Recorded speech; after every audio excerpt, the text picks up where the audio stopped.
We don't even talk about age nowadays. It's like, no, don't say your age. Yeah. You'll ruin your career. Yeah.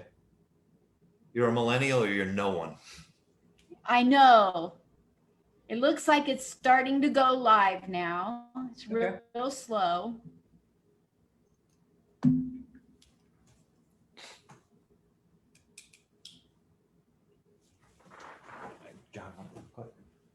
Okay, I think we're live now. Let me go back and look and verify it.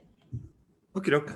Guy, you can go on your Facebook page if you want to and share it to your people if you want. Okay. Or you can do it later. All right, I'll do it later. So so I'm going to go to the email and read the marvelous intro that you gave me. Please. I don't do braggy, I'm sorry. You don't do what, braggy? Yeah, you told me make it braggy. I don't know how to do that, so. That's okay. Some people really do braggy very well. Yeah, they're much more successful than me. And I can brag it up for you. Oh, no shucks, problem. I do that.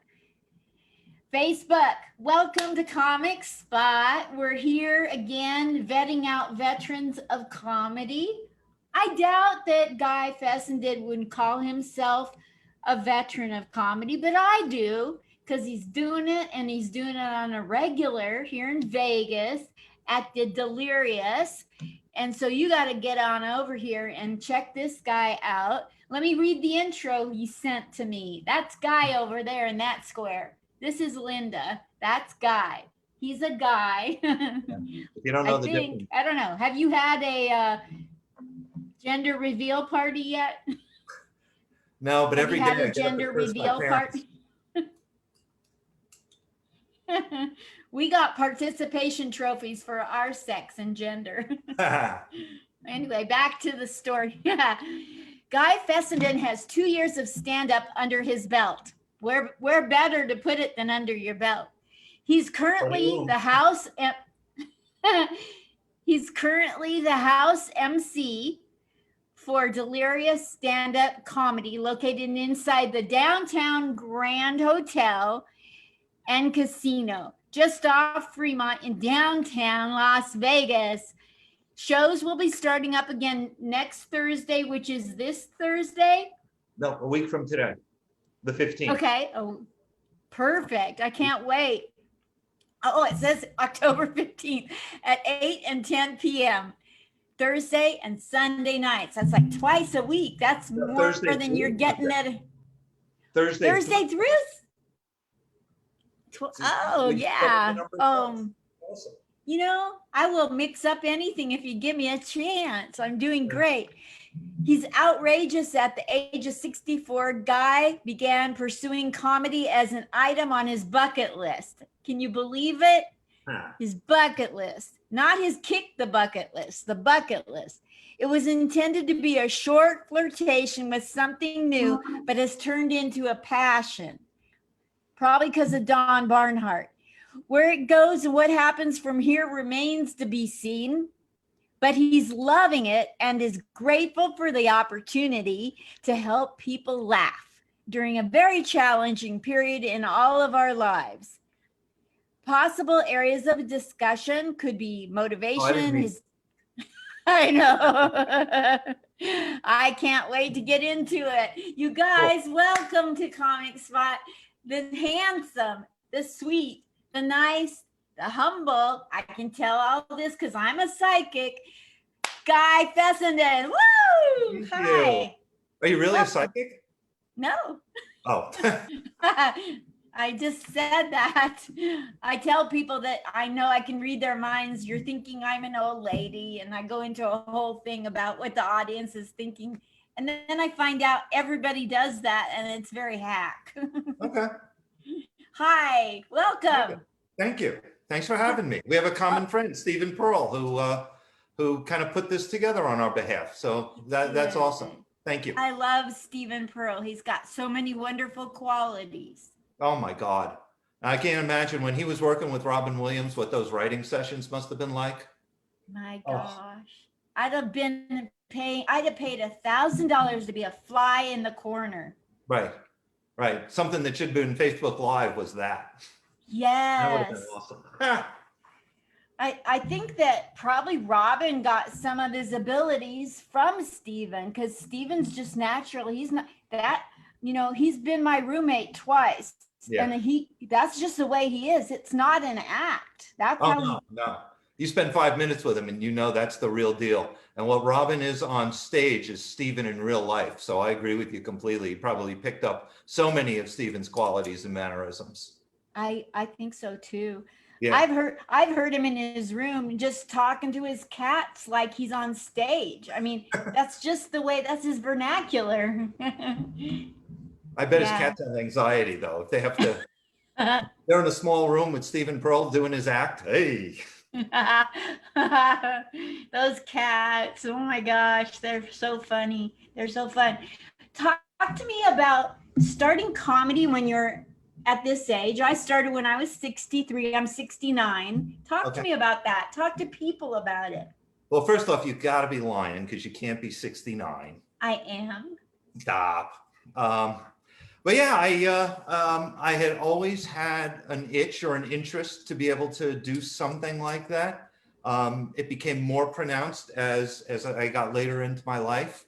But there was always something that got in the way, raising kids, having a career, whatever it is. And you kind of put your passions aside in order to do the things that you have to do. You can't do your want to do's until you get through with your gotta do's. Yes. And I got to a point where I had the luxury of a little bit of time. I had a couple of surgeries in 2018 that kind of made me rethink some priorities. And I went to the only place where you should go for comedy, and that was the Las Vegas Comedy Institute with Don Barnhart. Took some classes. It was wonderful. And he helped mold me from somebody who had a general idea of comedy is to how to write and how to perform and the like. And because he also owned Jokesters, he gave me a shot on stage, which was the most wonderful gift you could expect. And it just grew from there. And I got another gig and then another gig. And now I'm fortunate enough to be the host for Delirious Stand-Up Comedy at the Grand. Show's reopening next Thursday. So please, folks, come on out. What I've realized, I've gone to a few shows and people have really forgotten how to laugh with all of the hate and the anxiety and the whole, it's just been a mess for most of the year. And the casualty of that is we can chuckle now, but we don't know how to laugh. So it's so exciting to think about having the shows come back and be able to invite people in a responsible, socially distanced way with masks and all that kind of stuff, and just be able to start to laugh and enjoy again. It's so cool. It's so awesome. And I'm so grateful and thankful that I've had all of these wonderful opportunities along the way. It's been amazing. I can't wait for next Thursday night. I wonder what my schedule is. I have to make sure. Next Thursday is the 15th, right? Right. So I'm free. So I'm going to go there. I'll mark it down right now. What time? 8 and 10. So there's 2 shows, 8 and 10 p.m., Thursday through Saturday. Yeah. And there's not going to be a lot of places to go see a show because of some of the rules. Like you have to have 25 feet from the stage to the front row of the audience. So if you're in a rectangular room that's wide, 25 feet may be the back of the wall. So we're very fortunate. We're going to be able to have about 50, 60 or so people. Everything's socially distanced. You have to wear a mask unless you're actively drinking. So alcoholics, come on out. Don't bring a mask. And how far apart do your drinks have to be from each other? 5 minutes, 10 minutes? Yeah, we're not enforcing that rule. Good.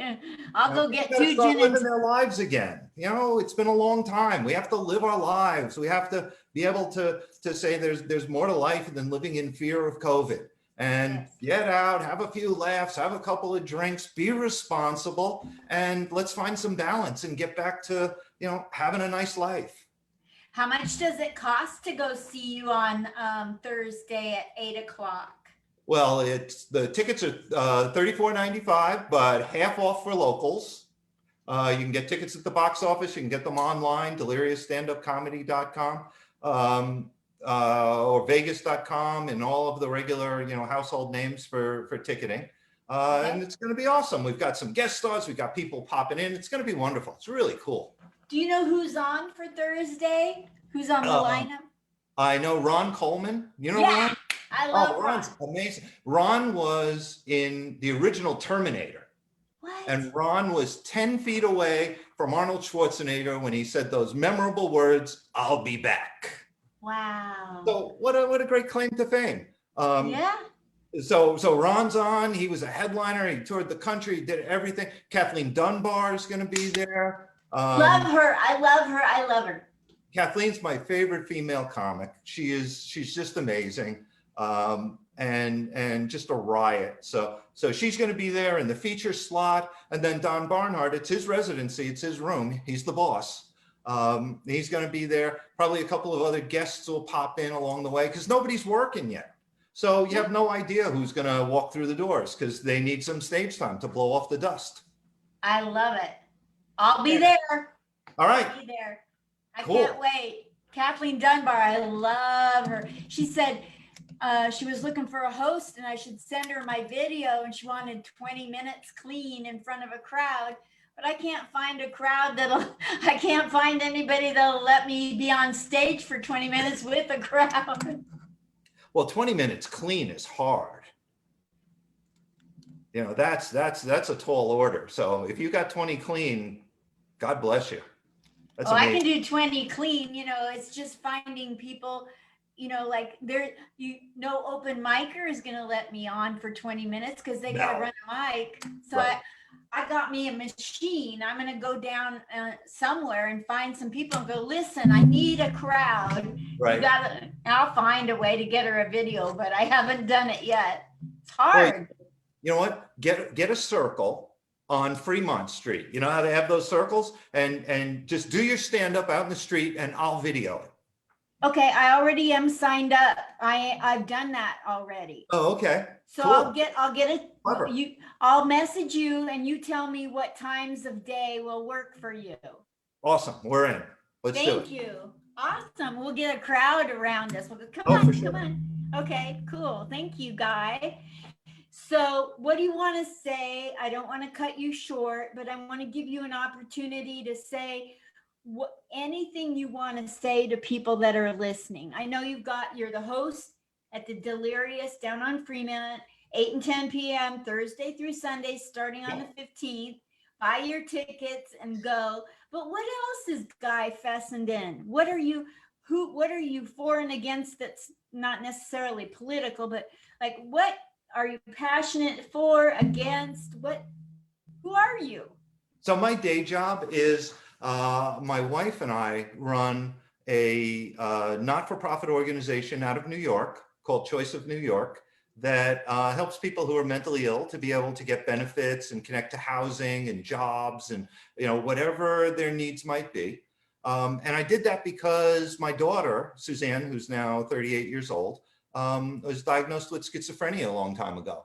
And part of what drove me into comedy is I spent so many Christmases and birthdays, and my other kids did, in psychiatric hospitals among all the sadness and the sorrow and the loss, that finding humor in things and helping to share that is so meaningful because it changes the way people can see things. It changes their outlook on life. And that's the primary driver to why I want to do this as, I enter this next phase of my life. It's awesome. And I had a really unique opportunity. We talked before about gotta haves and wanna haves. My wanna have was to do something for my daughter. So I quit my job. I trained for over a year, about a year and a half, and then I ran across the United States. I did 100 marathons in 140 days, and I ran from Savannah, Georgia to Los Angeles to honor my daughter and the battle that she has every day. And even though I couldn't walk for the first 45 minutes after I got out of bed and had to lean on the walls in the hotel to be able to walk, the fact is that what she does is so remarkable, to fight a lifetime battle that was just something that was genetic, that she didn't cause. It wasn't her fault. She shouldn't have to apologize for it, but she does.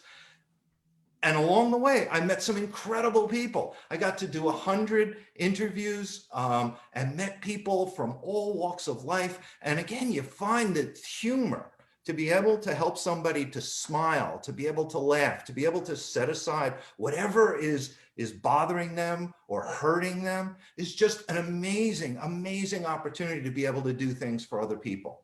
So if you want to know a little bit about what I'm about, that's what I'm about. I enjoy this. I love it because it helps people to be able to set aside whatever the woes of the day are and be able to go out and just have a good laugh. That's what matters. That's what life is. It's so damn short.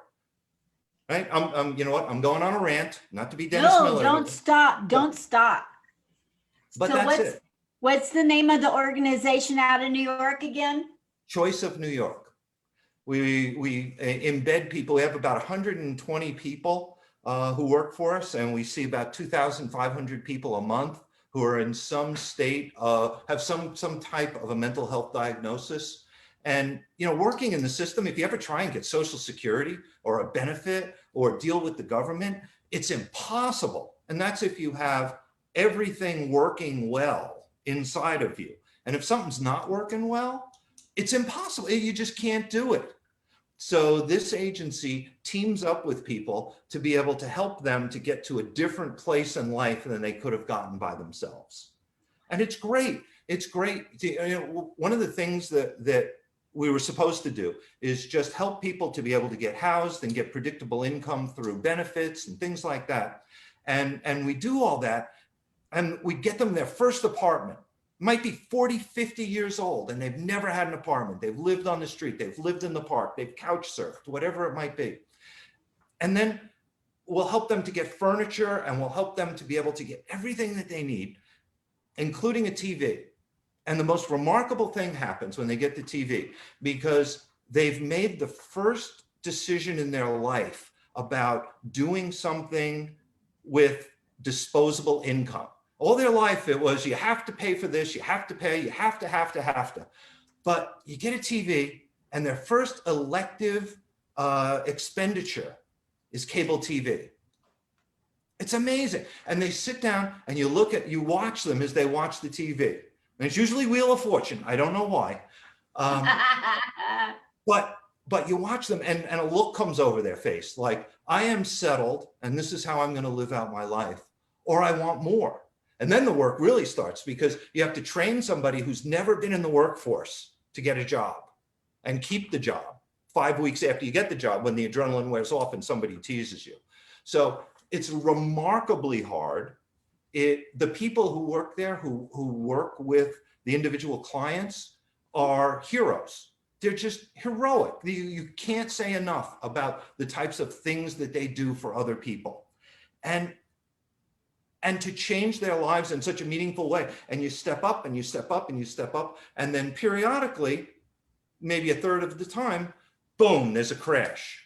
Drug abuse. The amount of substance abuse since the pandemic is off the charts. It's immeasurable how high drug use has gone because of all of the hysteria and the stresses that people are hearing about. But it's just so great. And then you help them by trying to set up a safety net so they don't crash to the ground, you know, like an acrobat. And then you rebuild again, and you hope that they don't go to jail for doing something or whatever it might be. But the most rewarding thing in life is to be able to help someone in a more meaningful way than they can help themselves. So that's what makes it cool. That's how I spend my day. And tell me the name of that nonprofit again. It's Choice of NY. Choice of New York. It's actually choiceofny.org on the web. Wow, that's amazing. I don't want to steal your thunder. I just want to connect with you on the same level. So I do comedy for military and veterans on my own. That's admirable. Are you there? Whenever I talk, it freezes. This is not fair. Nope. There you go. You're I back. do comedy. Okay. I do comedy for military and veterans on my own. I've done it in Oregon, Washington, and New York. And in New York, I did it at the VA hospital on 23rd and First Ave Oh, wow. in Okay. outpatient psych ward. That's So I have a that's a tough familiarity. audience, Linda. It is. You can make them cry like that. Right. Yeah, laughter's a little hard. They're not used to that. Yeah, that's my heart, you know. Yeah. That Good for you. That's a wonderful thing. Yeah. Well, I was perfectly normal until 1996 when I got hit by a drunk driver. And then I sustained a brain injury that didn't clear up until really about a year ago. Really? Wow. It was 22 so years. it was considered dementia due to head trauma, but it was on the scale of returning troops with brain trauma. It was so small, they just left me to heal myself. Wow. So it took a long time. So now I'm better and I got jokes. About it. So I'm winning. Well, that's the thing. You take the worst day during that period from 1996 to 2018 and just imagine that as every day. And that is so hard. That's such a challenge for a person to do and not give up. Yes. Did you know you were going to get better? No. In fact, the doctors told me I would never remember anything or learn anything new. And I bought into it lock, stock, and barrel for 8 years. I sat on the couch and didn't do a thing. Right. And then my daughter said, if you don't try to make life happen, I'm out of here. So I got up. Only because of my daughter did I get motivated to make anything happen. Okay. So I started teaching myself how to buckle my shoes. And I mean, I didn't know anything. And I wound up learning trivia on my own. And I went and tried out for Who Wants to Be a Millionaire in 2005. Okay. And I made it into the contestant pool. Oh, wow. Awesome. So I proved the doctors wrong. Yeah. Did you meet Regis? No, it was with Meredith Vieira. Wow. Yeah, that's nothing. That's Let's see you do it with Regis. right. Yeah. Not anymore. Not anymore. Yeah. Yeah. Well, you've been a doll to come on and you've been so wonderful to interview. And normally I would drill you to death with thousands more questions. My mother always used to say, I ask more questions than 10 wise men can answer. Well, I'm not one wise man, but I can give it a shot. Yes, I can't wait.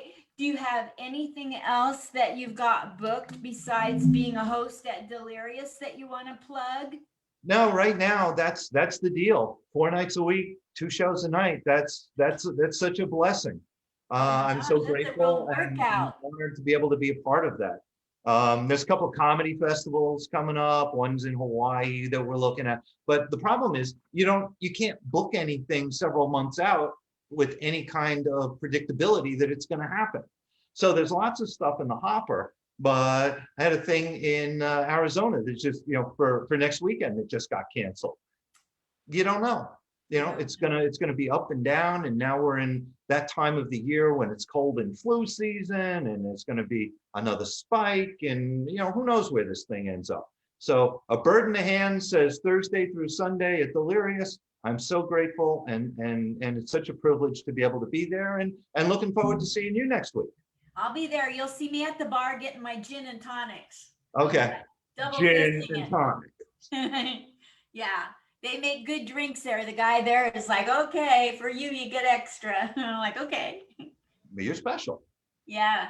All right. Well, I'll be there and I'll see you. And anytime you want to come back as an alumni of Comic Spot and plug anything you're doing or Don Barnhart's doing or Stephen, anybody, yourself included, come back once a month for 5 or 10. You bet. I'd love to. Thank you. It's a real privilege. I mean it. Thank you. You're the privilege. Thank you for sharing your life. Awesome. Thank you. You Guy. Bye. Bye. Bye.